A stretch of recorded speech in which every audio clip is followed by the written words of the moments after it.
Repairs are ongoing at Holy Ghost Terminal 1 of the Enugu Central Station following damage caused by last Sunday's rainstorm. The storm inflicted significant damage on several buildings and private businesses in the state, with sections of the terminal among the affected structures. Afia TV observed that the windstorm affected sections of the terminal's roof and shattered parts of its windows, with portions of the roofing sheets torn off during the incident.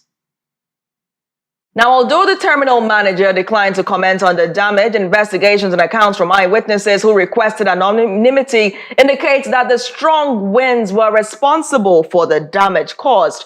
But despite the incident, commercial activities at the terminal have continued uninterrupted. Passengers were seen queuing to board the CNG buses, while traders and other small business operators continued their activities uninterrupted. The terminal's furniture and fittings also appeared intact and undamaged despite the event. In subsequent bulletins, we provide further updates, including insights into the long-term measures being implemented by the state government to safeguard and preserve a critical public infrastructure. Oji, before we get into, crossing over to our guests more or less, how did you feel when you saw all of this yesterday on site of the Holy Ghost Terminal 1 of the Central Station? I mean, did you think of the contractor? Did you think of what could have happened? I actually thought of him, right? Because it's one thing releasing these monies, right? Is another thing bringing out quality products to, do these works. So, because if you, as one of the artisans stated right there, that hey, they didn't fix this thing well, they didn't fasten this thing well. This you can actually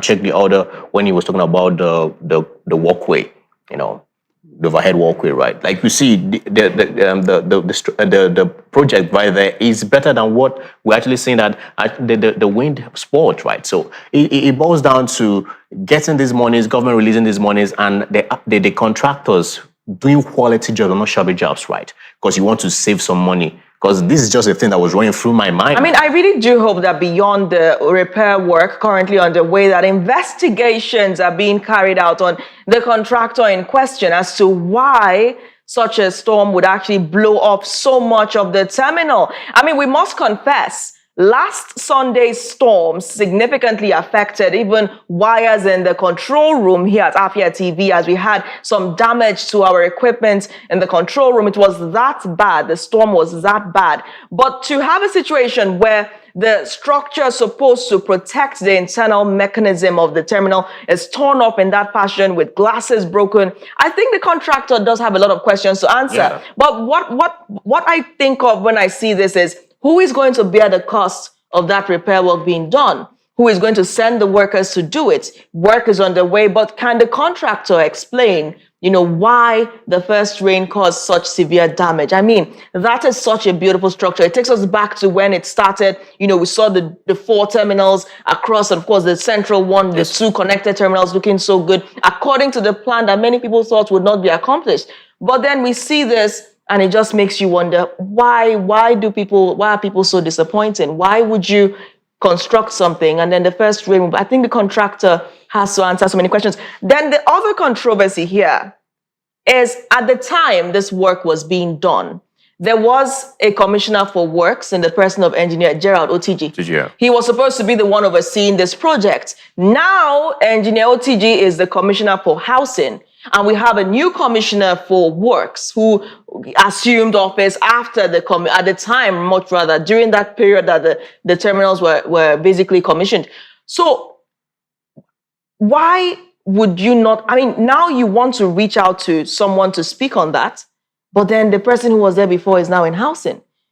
So who now takes responsibility for because if that project was overseen properly, I'm sure such incidents would not have happened. Or was there some kind of miscommunication? Well, it's not actually a blame game thing at this point in time, right? Because it all boils down on the floor or foot of the contractor.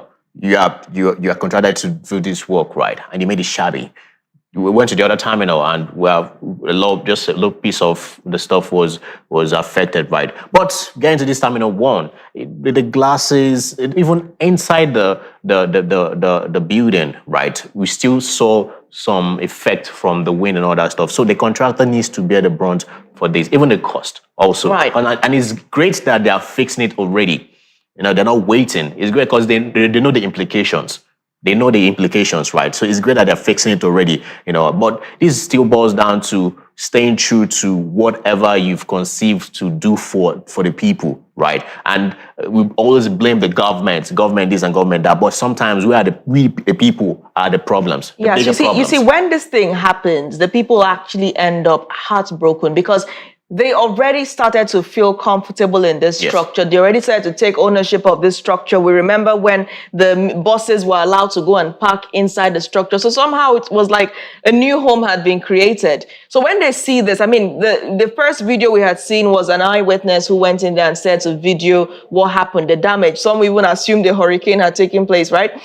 But we must establish that those winds were violent. Yes, it was a storm. It wasn't just any other rain. But this was serious things damage. Like this now. It's a natural phenomenon. It's supposed to, because one would ask, why didn't all the buildings there get affected? Yes. I mean, it's a different thing if Afia's roof gets blown off, right? So that is a major concern. If I remember clearly, the contractor then was Planet Projects, right? I think he has a lot of questions to answer because you were contracted. If you had challenges and you could not do certain things, what did you say about it, right? Because you cannot expect maybe Natalie to leave Enugu and go to Abia and go to Imo and go to... You have people there who are supposed to file stories. So essentially, if something goes wrong on your side, you as a reporter is going to go down for it because you did not, or you did cover the wrong story, right? So essentially, I think something has to be done drastically to address the people handling this. There has to be consequence, and I want to see those consequences. I want to see such people being brought to book and ask questions. We're going to connect to Mazi Njanje, who also was one of the analysts who toured the constructions in the earlier period. He did go alongside other analysts in the state to look at the different projects being instituted by the state government. He will join us to share his insights on how this public infrastructure can be preserved to avoid further incidents. The morning show returns in just seconds. Do stay tuned.